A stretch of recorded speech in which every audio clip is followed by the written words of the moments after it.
লাফালাফি বেশি করবা না, 12 কোটিতে গাছের গোড়া আসতে নাড়া দেবে, মামু বাড়ি দিল্লি গিয়ে পড়বা, বাংলার জমিনে জায়গা হবে না। এই চট্টগ্রাম থেকে স্বাধীনতার মহান ঘোষক প্রেসিডেন্ট জিয়াউর রহমান সাহেব দিয়েছিলেন, এই চট্টগ্রাম থেকেই ইসলামী রাষ্ট্রের ঘোষণা হবে।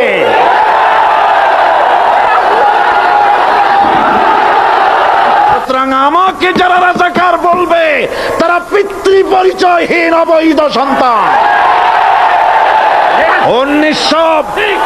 1971 সনের শোনো মুসলমানেরা, বিড়ালের মতো 500 বছর বেঁচে থাকার কোনো লাভ নাই, সিংহের মতো 1 ঘন্টা বাঁচতে চাই।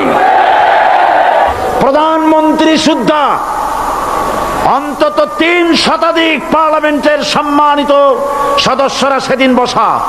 1997 সনের বাজেট বক্তৃতা যখন আমি করতেছিলাম, ডক্টর কুদরতে খোদা, নাম রাখছে কুদরতে খোদা, আসলে গজবে খোদা। এ লোকটি নাস্তিক, ইসলামের চূড়ান্ত দুশমন। তার প্রণীত শিক্ষা ব্যবস্থার যখন সমালোচনা করছিলাম, ট্রেজারি বেঞ্চ থেকে আমাকে বলা হলো রাজাকার। আমি আমার সমস্ত শক্তি একত্রিত করে বলেছিলাম, শুধুমাত্র হিন্দুস্তানের রাজাকারেরাই আমাকে রাজাকার বলতে পারে। আমি বলেছিলাম 1973 সন পর্যন্ত আমি বাংলাদেশের কোন রাজনৈতিক দলের নেতা এবং কর্মী ছিলাম না। আমি রাজাকার নই। আমাকে রাজাকার বলে যদি তাকেও প্রমাণ করতে না পারে, 10 কোটি টাকার মানহানি মামলা দায়ের করব। আমার এই বক্তব্য সারা দুনিয়া শুনেছে, পার্লামেন্টে আমার এই বক্তব্য রেকর্ড হয়ে আছে। সেদিন 3 শতাধিক পার্লামেন্ট মেম্বারের কেউ আমার চ্যালেঞ্জ গ্রহণ করেন নাই। যে কোনো ব্যক্তি পার্লামেন্টে গিয়ে আমার বক্তৃতা দেখে আসতে পারেন। এরপরে 1997 সনের 7 অক্টোবর দৈনিক জনকণ্ঠ পত্রিকা যখন আমার বিরুদ্ধে লিখলো, সেই পত্রিকায় সাইদির ওপেন চ্যালেঞ্জ 8ম পাতা, 1997 7 অক্টোবর, এত বড় 2 কলমে হেডিং। সেখানে আমি বলেছি, বাংলাদেশের সকল সাংবাদিক, গোয়েন্দা বিভাগ, বাংলাদেশের সকল বুদ্ধিজীবীকে আমি আমার পিরোজপুরে আমন্ত্রণ করছি। আমার উপস্থিতিতে যদি কেউ প্রমাণ করতে পারে বাংলাদেশের স্বাধীনতা যুদ্ধের বিরুদ্ধে আমার কোনো ভূমিকা ছিল, সজ্ঞানে স্বেচ্ছায় জাতীয় সংসদের সদস্য পদ থেকে পদত্যাগ করব। 3 বছর পার হয়ে গেছে, আজ পর্যন্ত কেউ এই চ্যালেঞ্জের মোকাবেলা করে নাই। সুতরাং আমাকে যারা রাজাকার বলবে তারা পিতৃ পরিচয়হীন অবৈধ সন্তান। 1971 সনের শোনো মুসলমানেরা, 1971 সনের কোন কাদা সাইদির গায়ে লাগে নাই। আমাকে রাজাকার বলে জনগণ থেকে বিচ্ছিন্ন করবা, জনগণ থেকে আমারে বিচ্ছিন্ন করা যাবে না। কারণ এই জনগণ আমার জন্য আসে না, এই জনগণ আসে আল্লাহ কোরআনের জন্য।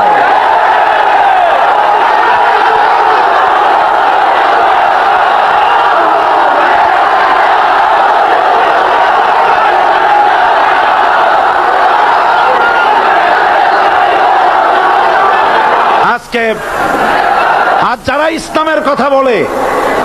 ইসলামের কথা বলে, তারাই রাজাকার, তারাই মৌলবাদী।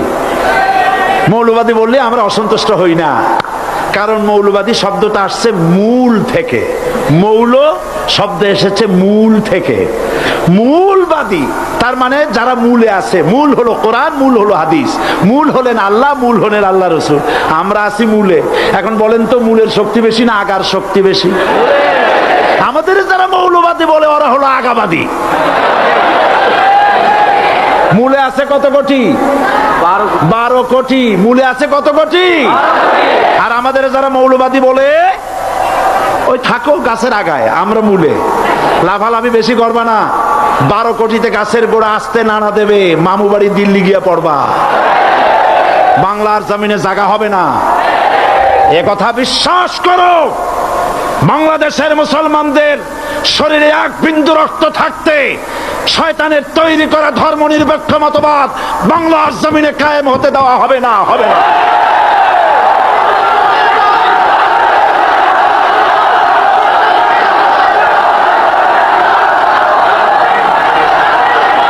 রাসূল করিম সাল্লাল্লাহু আলাইহি ওয়াসাল্লাম কোরআন প্রতিষ্ঠার জন্য আন্দোলন করেছিলেন।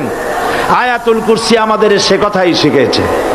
আল্লাহ রাব্বুল আলামিন বলেন, আল্লাহু লা ইলাহা ইল্লা হুয়াল হাইয়ুল কাইয়্যুম। প্রাণ খুলে পড়েন, আল্লাহু লা ইলাহা ইল্লা হুয়াল হাইয়ুল কাইয়্যুম। আল্লাহ হচ্ছেন তিনি, যিনি ছাড়া কোনো ইলাহা নাই, আইনদাতা নাই, বিধানদাতা নাই। আমরা মানুষের তৈরি করা আইন মানি না। 12 কোটি মুসলমানের দেশে আইন তৈরি করবে মানুষ, আমরা মানব না। নির্বাচন ঐক্যবদ্ধভাবে হবে এবং কোরআন হবে, আল কোরআনের পার্লামেন্ট হবে বাংলাদেশে।